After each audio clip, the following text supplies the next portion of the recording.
असांजो प्यारो दोस्त मोहतरम जनाब अताउल्लाह चांद साहब जंजी जी जलमड़ जे जुदाई में तमाम प्यारी मनक़ब था दिल जी दां करे सार मुंहिंजी वञ लही मिठड़ी अमां रात ॾींहां रोई थो तोखे सॼां सार मुंहिंजी वञ लही मिठड़ी अमां रात ॾींहां रोई थो तोखे सॼां केरु पंहिंजो कोन आ तोखां सवाइ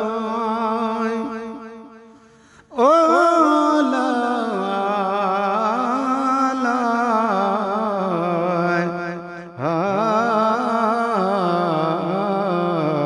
हिकु ॾींहुं अताउल्लाह चए अदा वेही क्युम वीचार छा तुंहिंजी हैसियतड़ी न तो वटि को अन ख़रार अबे अमां जे दुआउनि तोखे पारस बणायो न त हुयुसि मां बेकार अताउल्लाह चांग खे करार मिलियो अबे अमां जे क़दमनि में केरु पंहिंजो कोन आ तोखां सिवाइ केरु पंहिंजो कोन आ तोखां सिवाइ ॻाल्हि हाणे दिलि संधी कंहिंसां कयां रात ॾींहां रोई थो तोखे सॼां सार मुंहिंजी वञ लही मिठड़ी अमां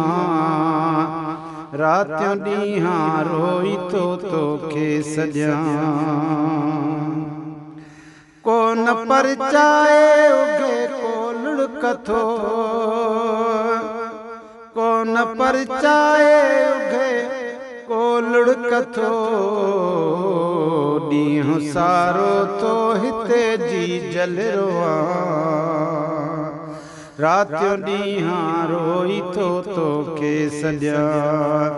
सार मुंहिंजी वञ लही मिठड़ी अमां रात ॾींहां रोई थो तोखे सॼां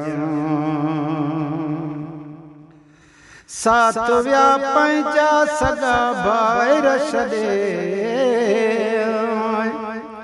साथ विया पंहिंजा सॻा भाइर छॾे दाह दिल जी रोई थो जी जल ॾियां रात ॾींहां रोई थो तोखे सॼां सार मुंहिंजी वञ लही मिठड़ी अमां रात ॾींहां रोई थो तोखे सॼां तो बिना ही घर सजो सुनसान आए तो बिना ही घर सजो सुनसान आ पेर कंहिंजा मां हिते जी जल चुमां चुमां रात ॾींहां रोई थो तोखे सॼां सार मुंहिंजी वञ लही मिठड़ी अमां रात ॾींहां रोई थो तोखे सॼां